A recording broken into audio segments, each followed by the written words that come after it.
Darshan case ಸಾಕ್ಷಿ ಮೇಲೆ ಪ್ರಭಾವ ಬೀರುವಂತಹ ಪ್ರಯತ್ನ. ಪುನೀತ್ ಜೊತೆ ಸಂಪರ್ಕದಲ್ಲಿದ್ದಂತಹ ಗೌರವ್ ಶೆಟ್ಟಿ ಪ್ರತ್ಯಕ್ಷ.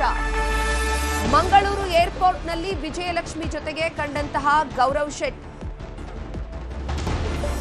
ದರ್ಶನ್ ಪ್ರಕರಣಕ್ಕೆ ಸಂಬಂಧಪಟ್ಟಂತೆ ಸಾಕ್ಷಿ ಮೇಲೆ ಪ್ರಭಾವ ಬೀರುವಂತಹ ಪ್ರಯತ್ನ ನಡೀತಾ ಇದೆಯಾ ಅನ್ನುವಂತಹ ಆರೋಪ ಕೇಳಿ ಬರ್ತಾ ಇದೆ.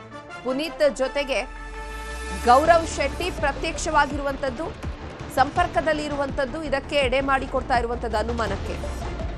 ಮಂಗಳೂರು ಏರ್ಪೋರ್ಟ್ನಲ್ಲಿ ವಿಜಯಲಕ್ಷ್ಮಿ ಜೊತೆಗೆ ಗೌರವ್ ಶೆಟ್ಟಿ ಕಾಣಿಸಿಕೊಂಡಿದ್ದಾರೆ. ಪ್ರಕರಣ ದಾಖಲಾದ ದಿನದಿಂದ ಗೌರವ್ ಶೆಟ್ಟಿ ನಾಪತ್ತೆಯಾಗಿದ್ದಾರೆ.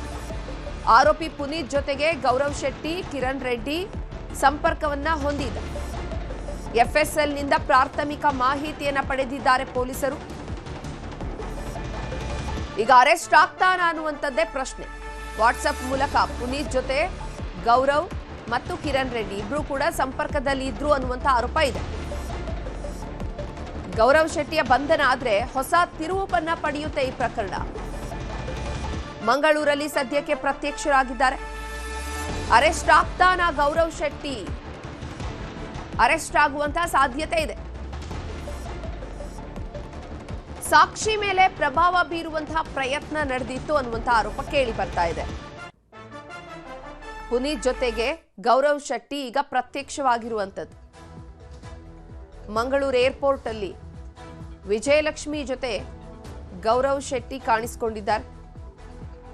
ಪ್ರಕರಣ ದಾಖಲಾದ ದಿನದಿಂದ ಗೌರವ್ ಶೆಟ್ಟಿ ನಾಪತ್ತೆಯಾಗಿದೆ.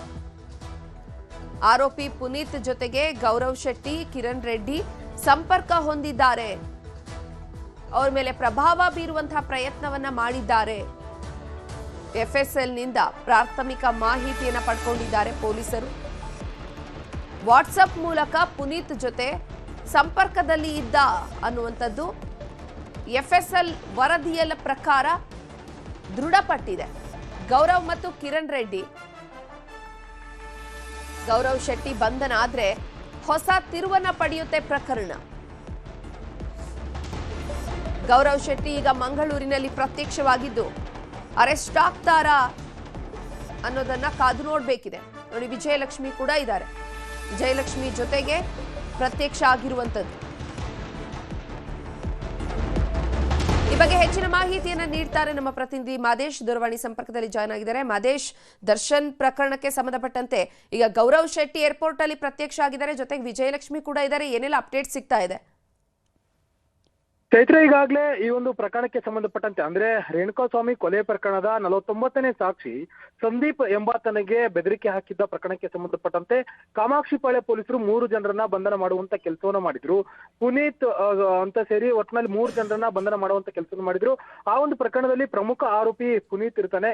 ಪುನೀತ್ ಏನಿದ್ದಾನೆ, ಈತನಿಗೆ ಕರೆ ಮಾಡಿ ಒಂದಷ್ಟು ಜನ ಆರೋಪಿಗಳು ಈ ಒಂದು ಅಂದ್ರೆ ಸಾಕ್ಷಿಯನ್ನ ಕಿಡ್ನಾಪ್ ಮಾಡಿ ಬೆದರಿಕೆ ಹಾಕಿದಂತ ಸಂದರ್ಭದಲ್ಲಿ ಆ ಸಾಕ್ಷಿ ಜೊತೆ ಬೆದರಿಕೆ ಹಾಕಿದಂತ ಸಂದರ್ಭದಲ್ಲಿ ಪುನೀತ್ಗೆ ಕರೆ ಮಾಡಿ ವಾಟ್ಸ್ಆಪ್ ಕಾಲ್ ಮಾಡಿ ಸಾಕ್ಷಿ ಜೊತೆ ಮಾತನಾಡಿದ್ರು ಕಾನ್ಫರೆನ್ಸ್ ಕಾಲ್ ನಲ್ಲಿ ಅನ್ನುವಂತ ವಿಚಾರ ಬಯಲಾಗಿತ್ತು. ಈ ಒಂದು ಸಂದರ್ಭದಲ್ಲಿ ಪುನೀತ್ ಜೊತೆ ಕಾಂಟ್ಯಾಕ್ಟ್ ಮಾಡಿ ಅಂದ್ರೆ ವಾಟ್ಸ್ಆಪ್ ಕಾಲ್ ನಲ್ಲಿ ಮಾತನಾಡಿದ್ದು ಇದೇ ಗೌರವ್ ಶೆಟ್ಟಿ ಮತ್ತೆ ಕಿರಣ್ ರೆಡ್ಡಿ ಅನ್ನುವಂಥವ್ರು ತನಿಖೆ ವೇಳೆ ಗೊತ್ತಾಗಿತ್ತು. ಅದು ಎಫ್ಎಸ್ಎಲ್ ನಲ್ಲೂ ಕೂಡ ಪ್ರೂವ್ ಆಗುವಂತ ಕೆಲಸ ಆಗಿತ್ತು. ಜೊತೆಗೆ ಅದಕ್ಕೂ ಮುನ್ನ ಅಂದ್ರೆ ಪುನೀತ್ಗೆ ಈ ಗೌರವ್ ಶೆಟ್ಟಿ ಮತ್ತೆ ಕಿರಣ್ ರೆಡ್ಡಿ ಇಬ್ರು ಕೂಡ ಕರೆ ಮಾಡೋದಕ್ಕೂ ಮುನ್ನ ಓರ್ವ ಪ್ರಭಾವಿ ಮಹಿಳೆ ಕೂಡ ಕಾಲ್ ಮಾಡಿದ್ರು ಅನ್ನುವಂಥದ್ದು ಕೂಡ ತನಿಖೆ ವೇಳೆ ಗೊತ್ತಾಗಿತ್ತು. ಈ ಒಂದು ಪ್ರಕರಣ ದಾಖಲಿಸಿದಂತ ಕಾಮಾಕ್ಷಿಪಾಳ್ಯ ಪೊಲೀಸರು 3 ಜನರನ್ನ ಅರೆಸ್ಟ್ ಮಾಡಿ ತನಿಖೆಯನ್ನು ಕೂಡ ಶುರು ಮಾಡಿದ್ದಾರೆ. ಈಗಾಗಲೇ ಎಫ್ಎಸ್ಎಲ್ ರಿಪೋರ್ಟ್ ಬಂದಿದೆ.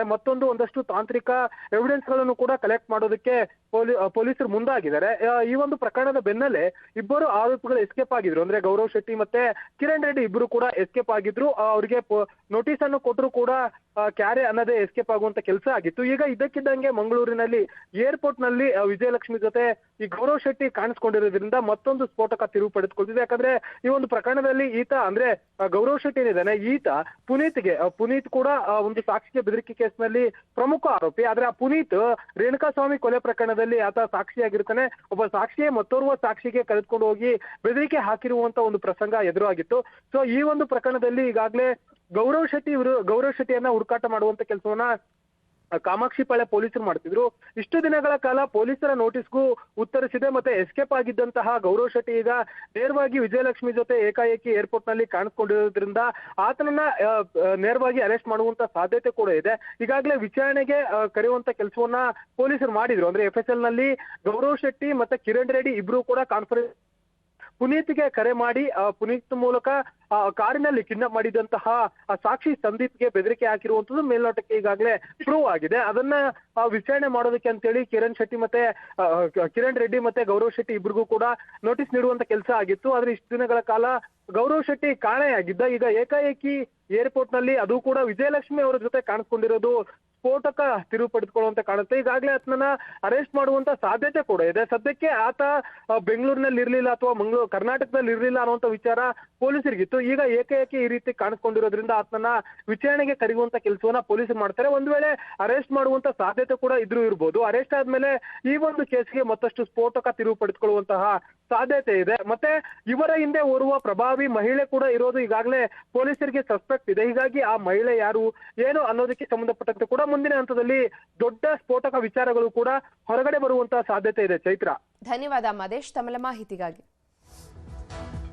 ಸುದ್ದಿ ಮುಂದುವರಿಯುತ್ತೆ ಬ್ರೇಕ್ ಆದ್ಮೇಲೆ.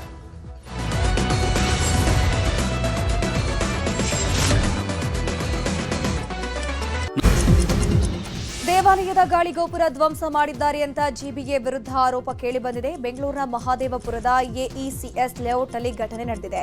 ಫುಟ್ಪಾತ್ ತೆರವು ಹಿನ್ನೆಲೆ ವಿನಾಯಕ ದೇವಸ್ಥಾನದ ಗಾಳಿಗೋಪುರ ಡೆಮಾಲಿಷನ್ ಮಾಡಿದ್ದಾರೆ ಅಂತ ಆರೋಪ ಕೇಳಿಬರುತ್ತಿರುವುದು. ದೇವಸ್ಥಾನದ ಮುಂದೆ ಇದ್ದಂತಹ ಬೃಹತ್ ಗಾಳಿಗೋಪುರವನ್ನ ತೆರವು ಮಾಡಿದ್ದಾರೆ ಅಂತ ಆರೋಪಿಸಿದ್ದಾರೆ.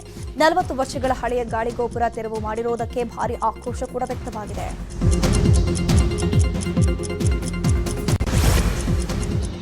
ಖಾಸಗಿ ಆಸ್ಪತ್ರೆಗಳಲ್ಲಿ ಆಪರೇಷನ್ ನಕಲಿ ಔಷಧ ಪತ್ತೆ ಕಾರ್ಯ ಆರಂಭಿಸಲಾಗಿದೆ. ಎಲ್ಲ ಮೆಡಿಸಿನ್ಗಳ ಬ್ಯಾಚ್, ಬ್ರ್ಯಾಂಡ್ಗಳು, ಯಾವ ವೈದ್ಯರು ಯಾವ ರೋಗಿಗಳಿಗೆ ಪ್ರಿಸ್ಕ್ರಿಪ್ಷನ್ ಆಗಿ ನೀಡಿದ್ದಾರೆ ಅವುಗಳ ಹಿಸ್ಟ್ರಿಯನ್ನ ಕಲೆ ಹಾಕಲಾಗ್ತಾ ಇದೆ. ಔಷಧ ಖರೀದಿ ವಿಭಾಗ, ಕ್ಲಿನಿಕಲ್ ವಿಭಾಗಕ್ಕೆ ಗೈಡ್ಲೈನ್ಸ್ ಕೂಡ ನೀಡಲಾಗಿದ್ದು ಆಸ್ಪತ್ರೆಗಳ ಮೆಡಿಸಿನ್ ಸ್ಟಾಕ್ ಪರಿಶೀಲನೆಗೆ ಸೂಚನೆಯನ್ನ ಕೊಡಲಾಗಿದೆ.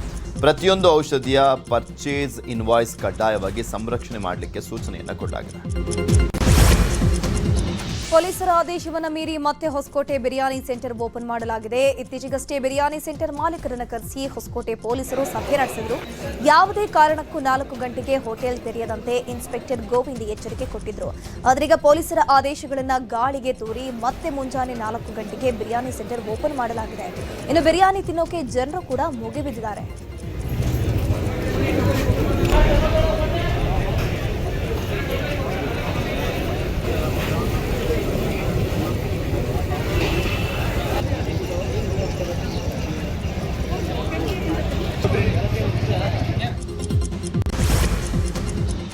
ಚಿಕ್ಕಬಳ್ಳಾಪುರದ ಬಾಗೇಪಲ್ಲಿ ಪಟ್ಟಣದಲ್ಲಿ ಬಾರ್ಗಳದ್ದೇ ದರ್ಬಾರ್ ಶುರುವಾಗಿದೆ. ಕಾನೂನು ನಿಯಮಗಳನ್ನು ಗಾಳಿಗೆ ತೂರಿ ಬಾರ್ಗಳು ಓಪನ್ ಆಗಿದೆ. ಮುಂಜಾನೆ 5 ಗಂಟೆಗೆ ಬಾರ್ ಅಂಡ್ ರೆಸ್ಟೋರೆಂಟ್ ಓಪನ್ ಆಗಿದೆ.